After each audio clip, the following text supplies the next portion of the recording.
Middleton Games is owned by GammonVillage. They have the factory, they do all the production on this board. So if you buy this from them, like, you know it's coming directly from the GammonVillage brand, which is a pretty reputable brand. They make awesome boards. I've been really happy with all of the boards that I've purchased from them. I'm definitely a customer of theirs, and I've liked the products that I've owned so far. So Middleton, I think this is their most affordable line of backgammon boards, and they have 15, 19, 21 or 15, 18, 21. So they have different sizes like travel, mid, and tournament. And this is the largest one at 21 inches in length. And since we're talking about dimensions real quick, I actually have my tape measure here. So let's do just some quick measurements just so we can get that out of the way. So I think tournament size is not really like fully established what that means. I think most people say 1.5 inch checkers and above, or 21 inches in length as far as the board. I don't think there's like an official standard, but correct me if I'm wrong. But this is definitely what I would consider tournament size as far as the case, coming in at, yeah, 21 inches exactly for the length, and then the width about 12 closed, so you're looking at 24 open, not including the handle and the clasps. Now, speaking of the handle and the clasps, we've got brass clasps right here, as well as brass accents on the handle, and the handle is finished in the same brown faux leatherette that's covering the whole board. And I have to say, this seems like pretty good stuff. I've got a handful of faux leather boards. I don't think this is any inferior to those. I mean, faux leather is faux leather in my opinion, so it feels really nice, and I love one of the things I really love about this is how thin the board is. So despite being 21 inches in length, this is only closed, I don't know, 2.5 inches thick. So it's quite thin. Hinges on the bottom, pretty standard here. They match the clasps and the accent handle up here. But enough about the exterior. Let's crack this open and we'll take a look at all the components. All right, let's pop this Middleton Games set open and take a look at what you're getting. So first things first, when you open this up, you're gonna see stitched points on the play field. So that's a sticking point for a lot of people. I don't mind stitch points, my only requirement being that they're somewhat inlaid into the surface so the checkers don't get caught up when you move them around. And I can say that that is the case here. So you can easily like move checkers across the points. There's a little bit of noise as it rolls over. It's not a flat surface. There is some texture to where the points are sewn in, but your checkers do move across them smoothly, so that's okay with me. Now we'll get to the checkers in a moment here. So we've got brown and white points on a brown field. This is faux suede, I think is what the website says, and then this is just I think some composite wood covered in the faux leatherette for the general case, and that faux suede kind of covers the bear off trays, the dice storage area, and the play field. Now in addition to all of your standard backgammon components here, they do give you backgammon rules. It's got basic strategy on it, so if you haven't played the game before, again, this is a good beginner board to start with. Let's talk about the dice cups. So these are pretty basic dice cups. We've got the faux suede on the inside here, same leather on the outside. Props to them for having everything matching. I have bought other boards from other companies that cost the same or more, where the cups were cheap plasticky compared to like a nice wood board, which was pretty shocking. So love that they have the same materials as the board and we've got a nice matching set. So cups, let me do some shakes here for you with the dice. Not super padded, but sounds good. I don't mind the sound. Yeah, dice roll good. The dice are same colors as the checkers, the brown and the ivory. Points, looks like I'm not seeing any, playing I didn't notice any paint deformities or anything like that. Yeah, all the pips look good.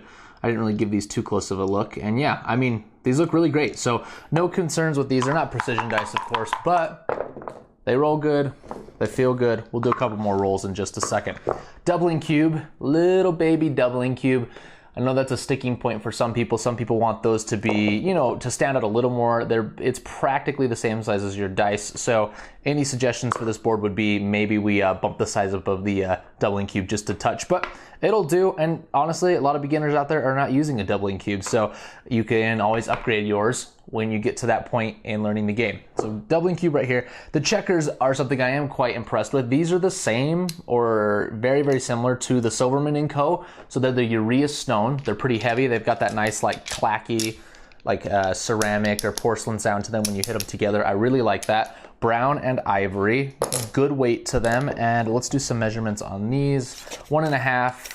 As far as the millimeters, I'm not sure. I'm guessing these are probably 30 38 or so, maybe not full 40 millimeters, but yeah, just slightly under 1.5 on my tape measure. Okay, so let's kind of lay some of these checkers out. We can do some rolls and talk about play experience. Oh, it is, okay, let's talk about the length first before we do our rolls. So how many checkers can we get across this guy? So that's one of the benefits of the tournament size board. Okay, so not quite right there. So we've got 5 on this side, 1, 2, 3, 4, 5, 6, 7, 8 on this side. So 13 checkers across, 6 and 7. So 13 checkers, that's probably the most of any board that I have. So the extra length is really nice, and it feels, even if it's not super wide and thick, it feels like a very imposing tournament size board, which I really like. And for a beginner, I think that's part of the aesthetic and the enjoyment of playing, is to feel like you're playing this big, luxurious game, and I think the size of this definitely adds to that. So let's get the rest of our game set up here. Now I'm not gonna sugarcoat the fact that this board is definitely a budget board. It's definitely not on par with the Wycliffe brothers that they make, but it's priced accordingly, I think. And it's always important to, I don't know, think about boards in relation to the competitors, maybe like what boards in the price category are going to be. And you browse, $100 is probably kind of your big box store, your Amazon board selections. And looking at that, I don't know what else you're going to get for $100 that's going to have this good of checkers and this good of size. Okay, so we've got a nice layout here. Let's do some rolls. So we'll start with our brown here. 5 and 3. Oh, okay, wait. Yeah, we'll just say that was our opening roll. People get mad sometimes when I don't roll one of each dice. This is just for fun, guys. So we'll play that like that. We'll get white. Their roll there. 6 and 2. Probably that right there. Yeah. 3 and 2. Oh yeah, bring that down to the 5, yeah. Oh, another 3 and 2. We could protect this guy. We could, I'm not sure on this guy. Maybe come down here and bring this over here, or slot our 5, yeah. Okay, strategy gurus, let me know down in the comments what you think. So you can see, checkers are moving across just fine. That's really the only time I ever have a problem with stitched points is if the checkers hang up, but they do not on this board. They are recessed down into the playfield, which I really like to see. Let's do checkers across the board. So, relatively good lineup. We've got probably, I don't know, 3/4 of a centimeter there. So there's a little bit of wiggle room, but I think, let's see, just kind of stack up here. Yeah, I think that's pretty good. Definitely enough that when you throw these next to each other, you're not gonna be mistaken for which point they're on. So that's good in my book. I'm happy with that. That's a big sticking point for me with boards. So if a budget board does not have checkers that fit across pretty snugly, I'm not a fan of it. But that is good enough for me. All right. Let's see. Let's kind of throw these back where they go. We've talked about dice. We've talked about cups. We've talked about play surface. You can see this faux suede kind of leaves some marks as you play on it. I'm sure, give that a little brush. It goes away. The points, pretty basic, also faux leather as well. The brown has a nice bit of texture on it, which I like. It's not just a plain color, and I think it stands out from the brown play surface when you got brown on brown. So that's pretty good. Overall, budget board, I'd be pretty happy with this.